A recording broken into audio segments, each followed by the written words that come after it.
Hey, it's Benji Cole, son of Al Cole from CBS Radio and host of the syndicated talk show People of Distinction. The talk that gives you an in-depth view of some of the most dynamic, intelligent, and successful people on the planet. Run to our website, alcoleenterprises.com for more info. Email me directly through Benji at alcoleenterprises.com if you'd like to get involved with what we have going. And as always, please continue to like and follow our broadcast. People of Distinction is an internationally syndicated show solely due to the love and support that you all continue to show. We're available across all major podcast distributors, and like I mentioned, people, if you keep following, we're going to continue to put out the content. Now sit back and strap in because we are delighted to showcase this next guest on our network. And on the line with us today, we have the impressive Lorna Griess. Now, man, today we're going to be discussing Lorna's incredible book, MASH Vietnam, what it's like to be a war nurse. It's Amazon, it's Barnes & Noble, it's a lot of other places, but most importantly, check out her personal website, lornagriess.com. There, gather more information on her book, hyperlinks set up to take you to the purchasing pages. Man, I'm telling you, it's a one-stop shop for everything that she has in store, and you can't go wrong. Again, that's lornagriess.com. And people, listen, it is an absolute pleasure to have Lorna here on the line. And right there in the title, you have an idea of the discussion at hand today. Lorna is the absolute embodiment of a person of distinction, okay? She went to Vietnam because, she wanted to do something good. But coming home, she found herself in a country that didn't want to hear about it. See, this is a paradox of the war nurse.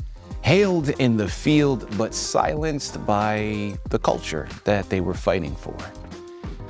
This is nuanced, man, and today we are unpacking the fear, the grit, and the complicated homecoming of a woman who witnessed the worst of humanity, but above all else, held on to her own. This is a fantastic discussion point. It's an even better book to add to your shelf. And trust me when I tell you, we're going to scratch the surface here today, but you're going to want to run and pick up your copies. Sit back and strap in. Lorna, first and foremost, welcome to the network, and thank you very much for being a guest. How are you doing today? I'm doing just fine. Yeah, thank you. It's a pleasure to be here. Well, listen, the pleasure is all ours, okay? I really do mean that. Lorna, I've had a number of guests in the past that have served in the military in varying degrees, and there is something about seeing things firsthand through your perspective that we as the audience, it's intriguing, it's enticing because it gives us a glimpse of a war that we only see in movies, we only see in television shows, we only hear about in the history books. So I know that I'm definitely looking forward to this discussion, and I know my listening audience is as well. All right, so again, thank you for writing the book. Thank you for being here with us to discuss it. Let's jump in. First and foremost, tell us a little bit more about yourself and your background. Okay. I'm a native Californian and grew up in several different places. Mm-hmm. But when I was in Sacramento, when I left for the military, I graduated from nursing school and really was kind of bored working out in suburbia. I wanted a little more action, maybe I wanted to see the world. So the best way I could think of was to join first the Navy, and I was in during the Cuban crisis, so that was in the early 60s. The Navy wouldn't let women go very many places at the time. Mm-hmm. So the Vietnam War started up, and I looked and I thought, why not? So I switched from Navy to Army, and it didn't take them long to put me on an airplane to the war zone. And I've never been sorry. Lorna, let me tell you, listen, it's interesting. You got bored, so you decided to join the Navy. I mean, there's a lot of things that people do to help pass the time. I don't think that is being one of them. But listen, joking aside, we appreciate your service and the dedication that you and all of your military brothers and sisters have committed, right, in terms of protecting our rights and our freedoms here in America. So let's transition now. Let's jump into the book, MASH Vietnam, What It's Like to Be a War Nurse. Tell us a little bit more about your book. I wrote it as a memoir, but it's turned out to be something that, well, before I wrote the book, I was giving presentations at dinners and luncheons. Mm-hmm. And people would say, "That's interesting. Thank you for telling us." They actually listened to what I said and realized why their fathers, sons, daughters were a little strange when they came home. The war does change you. And unless you don't really realize yourself that you're changed until you go home and realize that you don't fit into your community anymore because you've changed. You've been in a camp out for a year with 300 or so of your people you didn't know when you got there, working with field equipment, which is ancient versions of what you use in a hospital today, but mostly because they run out of electricity and water and everything in a war zone. So you need something that will work under any circumstances. So you're definitely challenged. You're challenged socially, medically, personally, and it's hard. It's hard. Mm-hmm. You leave home, you leave everything that you know behind, and step by step, you learn different things, and the different things change you. You learn to survive. Lorna, I think you're saying something that is very interesting about the narrative, right? And about the circumstances. And, the closest correlation that I can come up with, the example that instantly hits me is my wife is a physician, okay? And working in the medical field, she comes home all the time with stories that she tells me and encounters that she's had in the surgical procedure room, dealing with patients. And it's funny. I remember when we first started dating, I was fascinated by this field. And I remember having conversations with her. And the thing that was quickly recognized was how, in order to survive in this environment, you almost have to become detached to a certain degree, right? To find ways to deal with a lot of the everyday circumstances. And I'm sure that you experience that as well, right? Like, you have to understand that, listen, part of the medical field is death. A large part of it is, right? And you want to be there as the provider, and you want to offer as much assistance as you can to the patients, but you understand that you can't save everyone. And in order for your livelihood and for your own mental well-being, again, you have to find different ways to cope. And listen, the book's title also overlaps with a very popular television show, MASH, right? A lot of us remember growing up watching that. I remember vividly growing up in watching that show. And I know within it, they used humor to cope with the horror that they were experiencing. Okay, utilizing that, I want to now translate this question to you. Lorna, when you were going through the day-to-day environment and the procedures that you were constantly encountering, was humor a survival mechanism for you and for your colleagues? Or, listen, maybe not humor, right? Like, if it wasn't humor, what was the mechanism that you all used to cope and to continue to push forward every single day? Well, I looked at this as every patient we got.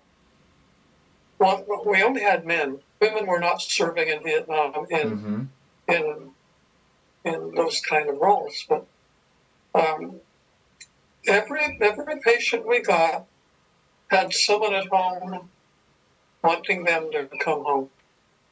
So it was our job to see that they got there. For the most part, we did. We lost it. If they made it to the hospital in Vietnam, they usually made it home. And that's was my concern every day, every day. Humor, anywhere you are in day-to-day life, there's humor. So it isn't really used as much as it just comes up. We didn't get any depressed patients, none. They were all happy to be there. There are a few stories in the book that indicate that. And most of all, they wanted to go back to their units when they were out of the hospital. That wasn't possible sometimes because they were airevac'd to a larger hospital if they needed more care, or airevac'd home if there isn't anything we could do for them in the war zone. So it's day-to-day living, and there's humor, there's sadness,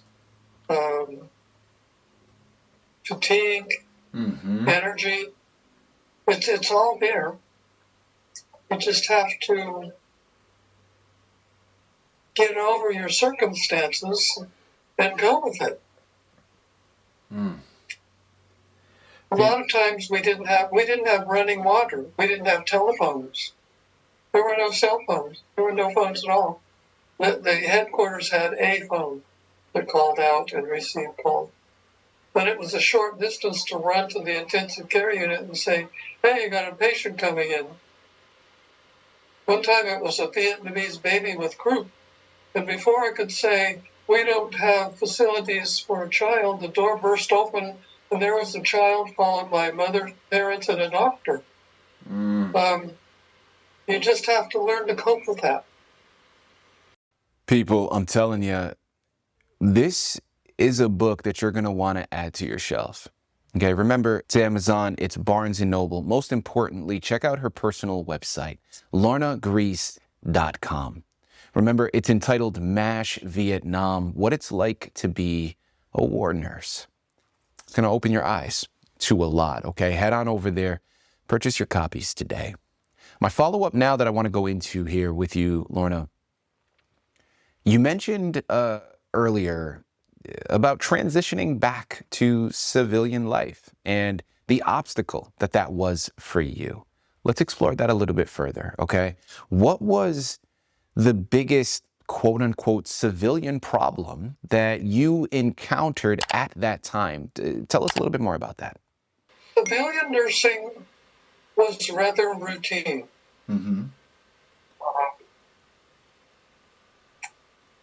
The expectations were different.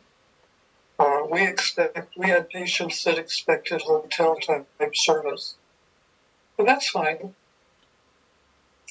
But I wanted something that was a little more interesting than doing routine. But those are very vital. I'm not saying they're not. I mean, if you need your appendix out, you need your appendix out, or your eyes fixed. So that's a very important job, and I'd do it today if I could. But I'm too old now. Okay. But I wanted some more excitement than that. You know, I wanted to do things, see places. So that's what I did. Lorna, a two-part question here with this next one. Okay, first and foremost, if you had an opportunity to go back in time, if you could go back to your early 20s and you were able to offer one piece of advice to a younger Lorna, what would it be? And then secondly, what would be a piece of advice that you're offering to younger readers now that are picking up your book, that are reading your book? What's a piece of advice that they can pick up? Oh, gee. I am glad to see so many women serving, first of all. The problems are different for women than they are for men. And women are now serving in the the artillery and Air Force and all the war specialties that they didn't serve in Vietnam. So, make sure you know what you want. Make sure you know what you're doing, and do it well. Focus on your role and do it well. You're there for a reason.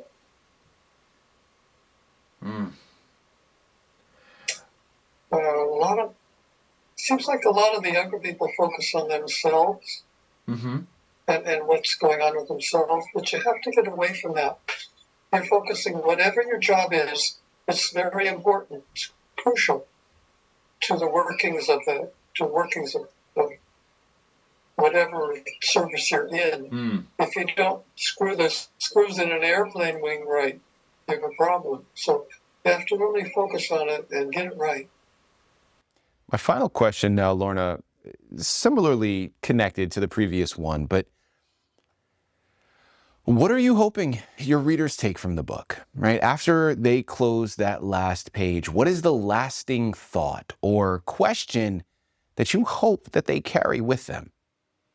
I hope it helps families understand a little bit better about what their kids are going through. When you're in a war zone, you're on adrenaline 24/7. Sure, you sleep, but it isn't very good sleep. And you're not in a safe place.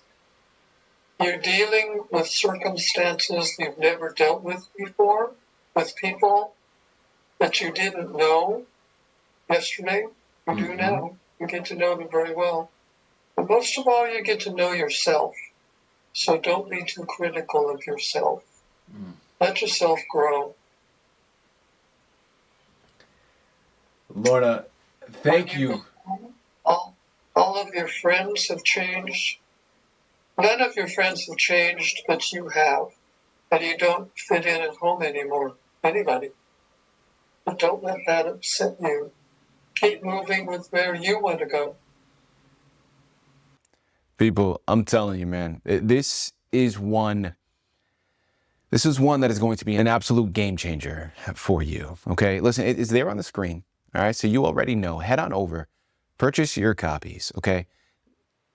This book pulls back the curtain on a piece of history that we've all been told. A lot of us think we know, but rarely see through the eyes of not only a first-person experience, but more specifically a woman's experience. It's much deeper than just a book about a war that we, listen, again, are all familiar with. There is a human side to it that I think is also going to be very key in your journey, and hopefully it'll start some insightful conversations with those around you. And, listen, maybe we can start looking out for one another in a similar fashion. It's the optimist in me, but reading between the lines, and I think that could be something you pull from it, okay? So listen, man, until next time, keep questioning the stories that we think we know and keep conversing with one another. Lorna, this has been an absolute delight. I mean, true pleasure. I really do mean that. Keep up the fantastic work. And once again, thank you for being a guest on People of Distinction. Well, thank you.